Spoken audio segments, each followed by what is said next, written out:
Boa tarde, galerinha. Turminha do 7º ano. Hoje, dia 28 de maio de 2020, nós temos mais uma aula aí, complementar. E nós ainda não saímos do conteúdo linguagens, né? A gente começou falando das variedades, né, das linguagens. E nós aprendemos a linguagem verbal, visual e multissemiótica. E aí a gente já trabalhou a visual, onde nós enfatizávamos a linguagem dos quadros, né, a pintura em tela, e já adentramos na linguagem verbal, que foi a penúltima aula. E hoje nós vamos continuar falando da linguagem verbal, ou seja, que é expressada por palavras ou por escrita. Escrita ou falar, né? Compreenderam? Então, no centro do nosso capítulo do livro, vocês vão perceber que a cada conteúdo, sempre vou estar explicando isso. O autor, ele traz o conteúdo, mas ele traz especificamente o assunto que vai ser abordado. Como a gente diz, o coração, o enfoque, o objetivo maior. Então, aqui, nesse capítulo de linguagem verbal, o autor trouxe gênero poema, mas veio falando da poesia, falou do eu lírico, eu poético, e fala da rima. Então, eu achei por bem colocar tudo isso, deixar numa aula só, para que vocês possam compreender melhor. Então, o objetivo nessa aula hoje, galerinha, é a gente entender o que é verso, o que é poesia, como é que o verso ele vem constituído, qual é a estrutura dele, como é que eu diferencio isso visualmente olhando, e quais cuidados eu preciso tomar em primeiro lugar, o que é o eu lírico e o que é o eu poético. E que cuidados eu tenho que ter quando eu leio um poema, né? Para entender, é um dos requisitos para eu entender a leitura, a linguagem de um poema, é a expressividade do eu lírico ali no poema. Então vamos começar a nossa aula de hoje, que é muito importante para que a gente continue entendendo. Então a primeira coisa é a gente entender que o poema é um gênero textual, tá? Em que ele se estrutura assim, ó, em versos e estrofe. Professor, mas o que é verso e estrofe? A gente já viu isso, mas vamos revisar rapidinho. Então, a gente vai ver, eu vou pegar aqui um exemplo de um, tá? Não, eu vou inventar um agora da minha cabeça. Vou colocar aqui um poeminha, eu adoro fazer esse poeminha lá louco, né? Então vamos agora inventar um agora. Vamos colocar aqui a flor. Digamos que eu vá escrever o meu poema, a flor. Eu poderia fazer assim. Que amor.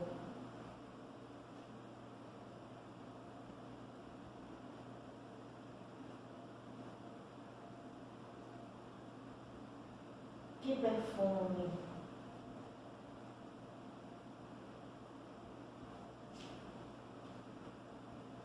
Que lume.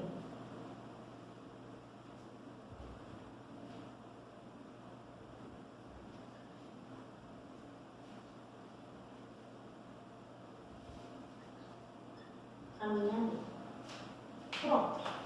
Eu escrevi aqui 4 versinhos, né? Não vão rir, não vão sorrir, segura o riso, por favor, tá? Eu sou poeta iniciante, não vão encontrar defeito aqui.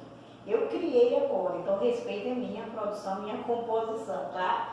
Então, o título do meu poema é A Flor, e aí eu escrevi assim: que amor, que perfume, que lume a minha dor. Uma pessoa insensível, só besteira. O que amor tem a ver com perfume, com lume? O que é lume, o que é dor? Estou percebendo como a gente precisa compreender as ideias? Então, como é que eu vou saber, como é que eu chamo tudo isso, como é que eu chamo cada partezinha dessa? Então a gente vai observar que eu coloquei todas, obedecendo um espaçamento.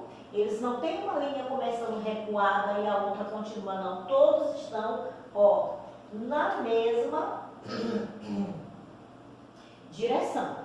Vamos supor que a margem esteja aqui. Professor, eu posso escrever todos recuados? Sim. Isso é uma característica do poema.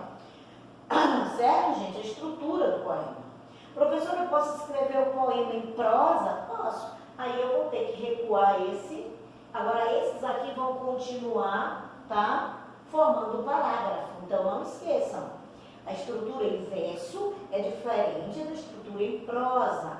Por isso que muitas vezes os autores perguntam, o texto foi escrito em verso ou em prosa? Então lembrem-se, em prosa, separado por parágrafos. Em versos, ele vai estar organizado em estrofes. Belezinha? Então vamos lá. Aqui nós temos uma estrofe. Tudo isso aqui, esse conjunto, eu chamo de estrofe. Então o que é estrofe? Um conjunto de versos. Então já estou dizendo o que é verso. Cada linha que compõe a estrofe, tá? Ou cada linha que compõe o poema, tá? Se eu tenho um poema com uma única estrofe, todas aquelas linhas, o que eu estou chamando de linha? Linha mesmo, gente. Você já viu que o texto, muitas vezes no livro, ele vem com os números em vermelho. 1, 2, 3, 4. Ele está numerando, não é parágrafo não, ele está numerando as linhas. Beleza? Só lembrando, no texto organizado em parágrafo, linhas de parágrafos. No texto organizado em versos, tá? Quantidade de versos, ou linha de versos. Tranquilinho? Então, verso, cada linha que compõe o poema, ou cada linha que compõe a estrofe. E a estrofe é um conjunto de versos. Quando a gente vê o poema, a gente percebe que tem uma estrofe, que tem um espaçozinho para outra estrofe. Então ali a gente coloca aqueles conjuntinhos como estrofes, não esqueça. Professora, mas quando a gente fala em poema e poesia, é a mesma coisa? Não, moçada, de jeito nenhum. Poema não é a mesma coisa que poesia. O poema é o texto propriamente dito, tá? É o gênero textual. A poesia são expressividades, são palavras, são termos, onde eu utilizo figuras de linguagem para expressar uma graça, uma beleza para dentro do meu poema. Olha aqui uma, ó. Que amor, que perfume, que lume a minha dor, não é? Eu estou fazendo relação de flor como algo que melhora aquele sentimento tão ruim em por determinadas ocasiões. É como se eu dissesse que numa situação de muita tristeza, de muita dor, ou por uma perda, ou por alguma coisa, né, ruim, a flor fosse o momento que me inspirasse ou que amenizasse aquela dor, né, pelo seu perfume, pela sua beleza. É uma compreensão que nós só vamos ter se nós soubermos interpretar a ideia dentro do poema. Engana-se muito quem acha que o poema, a interpretação é mais fácil que o texto narrativo, que o texto expositivo. Não, gente, o poema, por conta da poesia, ele traz uma certa dificuldade. Então a gente precisa entender o sentimento de quem colocou aquela ideia. O que eu fiz agora para vocês foi trazer à tona a expressividade do meu poético. O eu poético sou eu. Eu escrevi algo que eu estou transmitindo a minha emoção para as palavras. Então, o que seria o eu lírico, que é a mesma coisa do eu poético? Seria essa expressividade a partir das palavras colocadas no poema, que a pessoa que escreve ou a pessoa que eu uso para manifestar o sentimento no poema, ele vai se manifestar. Sim, professora, mas a senhora pode também usar o eu lírico quando fala eu, quer dizer que eu posso falar por outra pessoa, eu posso trazer as coisas. Sim, gente. Eu, mulher, né? Janete, sexo feminino. Vou escrever um poema onde o meu eu lírico é masculino. Eu poderia estar falando de um sentimento de um homem, me colocar no papel do homem, né? Por exemplo, se eu tivesse que fazer um poema, vou inventar outro agora mesmo aqui, onde diz assim: chateação, dilemas, problemas, quando chega a TPM. Olha, né? Eu, mulher, eu lírico feminino. Agora, eu falar de uma situação que só o homem enfrenta, como, vamos ver aqui, a gente sabe que a mulher tem TPM, né? Vocês meninos sabem, e o homem tem... Não, estou falando besteira, o homem também tem TPM. O homem não tem TPM, Janete, que é tensão pré-menstrual. É menopausa e andropausa, né? O homem tem andropausa e a mulher tem menopausa. Então eu poderia criar um poema falando desse sentimento, da expressividade do homem, fazendo referência a esse momento de estresse, né? De tensão maior, que o homem também vive isso, né? O homem também tem essa mesma questão de a mulher diz, eu estou de TPM. O homem também passa por esse período porque ele tem a andropausa, que é uma espécie de momento mais de sensibilidade, de desgaste, vamos dizer assim, de ansiedade que a pessoa vive, né? E expressa isso. Então, assim, voltando, o eu lírico, ele pode ser a mesma pessoa que escreve, ou pode ser uma outra pessoa, ou pode ser de um outro gênero. Professora, para tudo que eu não entendi. Gente, eu posso escrever um poema falando dos meus sentimentos. O eu lírico vai ser, nesse momento, quem se manifesta ali no poema, que sentimentos ele expressa ali. Eu também posso escrever sobre o poema de uma outra pessoa, usar a expressão que ele usou, né, enquanto sexo masculino, e eu colocar, a pessoa vai e olha o poema, isso acontece muito com vocês alunos, né? Um texto de Rosiana Murray, só que Rosiana Murray não está escrevendo falando dela mesma.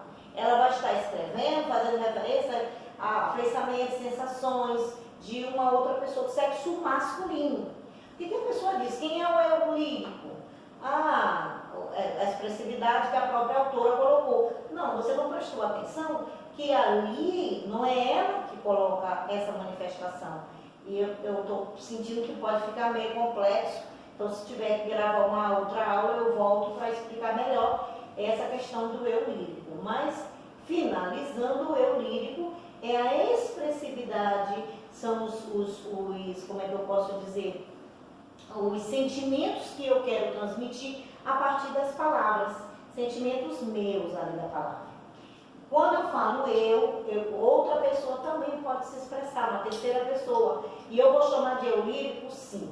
Então aqui o meu objetivo, meninos, é mostrar para vocês que eu lírico não é só a mesma pessoa. Eu também posso estar falando do sentimento de outra pessoa, mas não vai ser ele lírico, tu lírico, não existe isso, só existe o eu lírico. Era isso que eu queria dizer com toda essa explicação. Então o eu lírico pode ser em primeira pessoa e em terceira pessoa. Em primeira pessoa a expressividade é do próprio autor, e em terceira pessoa pode ser a expressividade de uma outra pessoa que não necessariamente tem o mesmo gênero que você, tá? O mesmo sexo que você. Beleza. E o poema, enquanto gênero, ele precisa, na verdade, ele pode apresentar rimas ou não, dependendo da finalidade desse meu poema. Eu fiz um poema e eu quero colocar uma certa melodia, uma certa ritmação, para que a leitura se torne mais agradável, obrigatoriamente rima. Mas existe poema sem rima? Claro, minha gente. Porque o que vai dar a condição de poema não é a questão de ter rima ou não ter rima, é a sua estruturação. Lembra do verso da estrofe? Essa é a característica mais forte para a decisão do poema, para a construção do poema. Então a rima ela pode ser utilizada ou não. E ela existe, ela pode ser utilizada no poema para trazer uma certa musicalização na hora da leitura dos versos. Tranquilo, turma? Então, o objetivo da aula de hoje foi fazer, porque nós já vamos começar, eu sou muito, vamos dizer assim, preocupada com os detalhes. Essa aula, ela está bem mais abrangente, mas eu achei muita informação para pouco tempo, porque as aulas eu quero primar para que seja 20 minutos no máximo, mas tem aulas que estão indo um pouquinho a mais, devido a esse aprofundamento que eu estou dando. Não se preocupe, o aprofundamento é adequado para a idade de vocês. Eu sei que tem coleguinhas de vocês de outra escola que não estão estudando esse conteúdo, mas isso aqui está de acordo com o nosso currículo da nossa escola. Beleza? Então, vamos revisar para fechar a aula de hoje. Poema é gênero textual, poesia consiste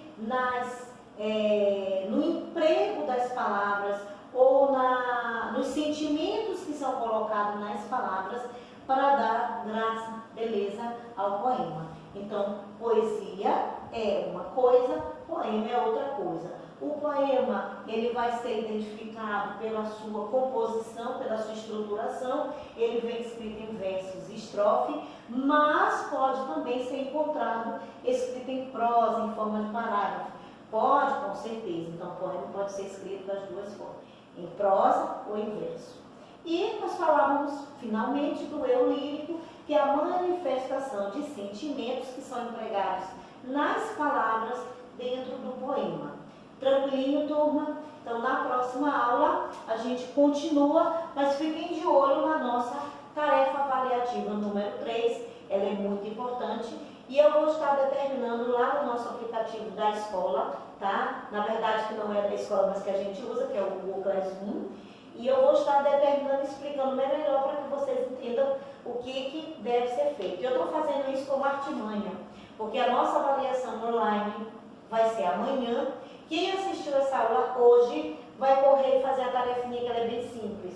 Quem não assistir a aula e for para a avaliação amanhã, eu já vou saber, porque eu vou fazer perguntas. Beijo, até a próxima.